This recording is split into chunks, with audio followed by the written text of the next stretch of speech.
Every empire in history falls once and disappears forever. Rome fell, the Maya fell, the Egyptians fell. They never came back.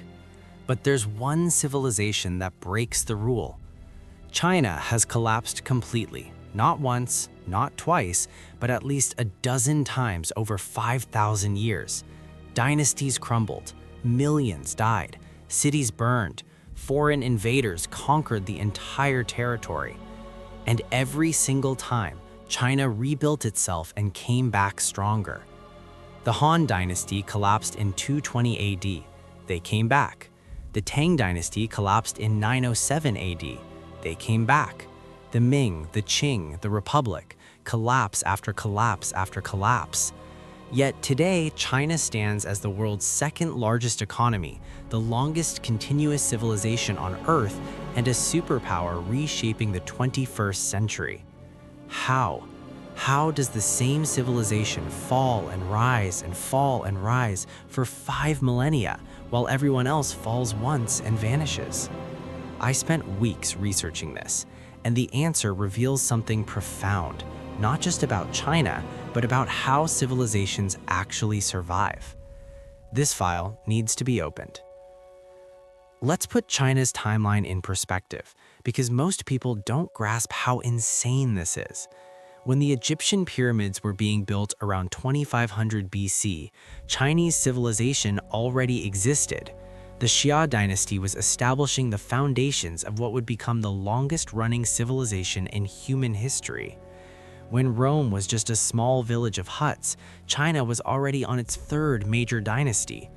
When the Roman Empire finally collapsed in 476 AD, China had already risen and fallen multiple times and was in the middle of yet another cycle. Here's what happened.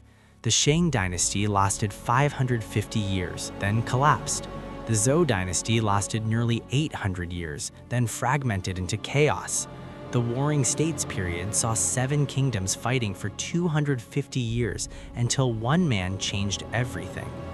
In 221 BC, a ruler named Qin Shi Huang did the impossible.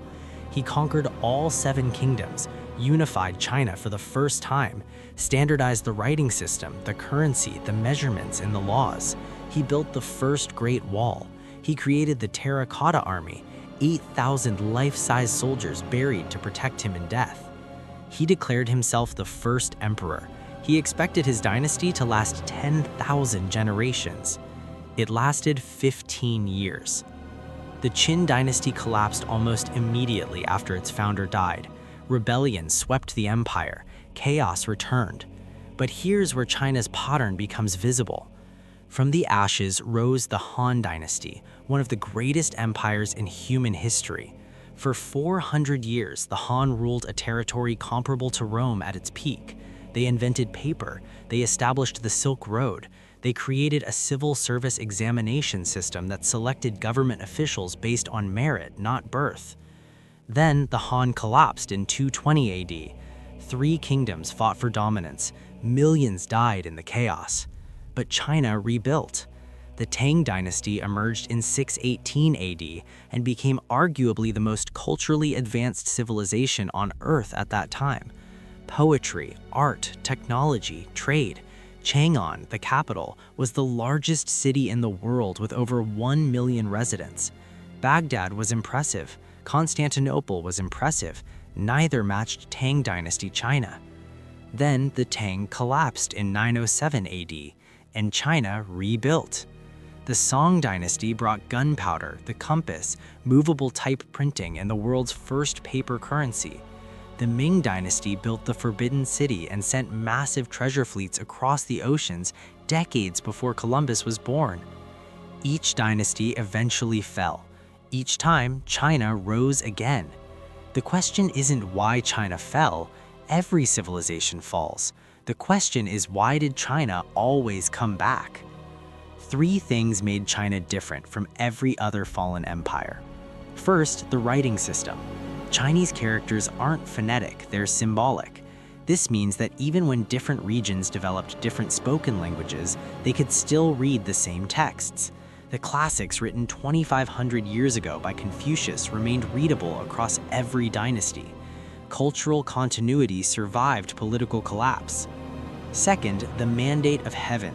This philosophical concept said that rulers only hold power as long as they govern justly. When dynasties became corrupt, when floods weren't managed, when famines weren't addressed, when the people suffered, they lost the mandate. Rebellion became not just acceptable, but righteous. This sounds like it would cause instability. It actually created something more important, a system for legitimate replacement. Bad rulers could be overthrown without destroying the idea of China itself. The dynasty dies, China survives. Third, the examination system. Starting with the Han and perfected by later dynasties, China selected government officials through rigorous exams.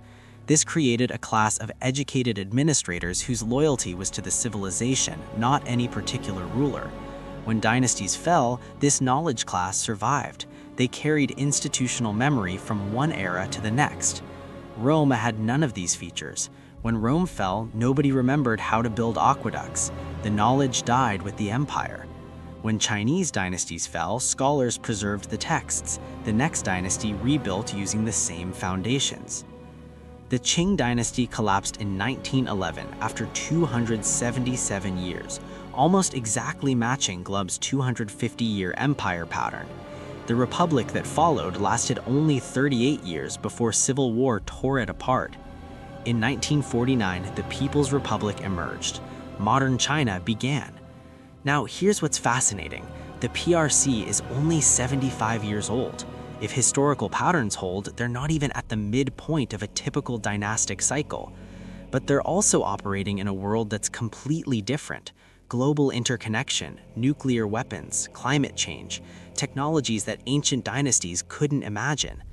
The question historians ask now is, does China's pattern of collapse and rebuild still apply? Has modern technology broken the cycle? Or is the cycle so fundamental to complex civilizations that even technology can't escape it? Nobody knows. We're watching the experiment in real time. What China teaches us isn't that collapse can be avoided. Every dynasty fell. Every golden age ended. What China teaches us is that collapse doesn't have to be final. The civilizations that survive aren't the ones that never fall. They're the ones that build systems capable of remembering who they are after they fall. Cultural continuity, knowledge preservation, legitimate mechanisms for renewal. Rome built for permanence and shattered completely. China built for resilience and kept returning from the dead. 5,000 years. Dozens of dynasties, countless collapses, still here. Maybe the lesson isn't about China at all. Maybe it's about what every civilization needs to survive what's coming. This file remains opened. Which dynasty surprised you most? Tell me in the comments. And if you want the full investigation into why all civilizations eventually collapse, watch this next. The file is waiting.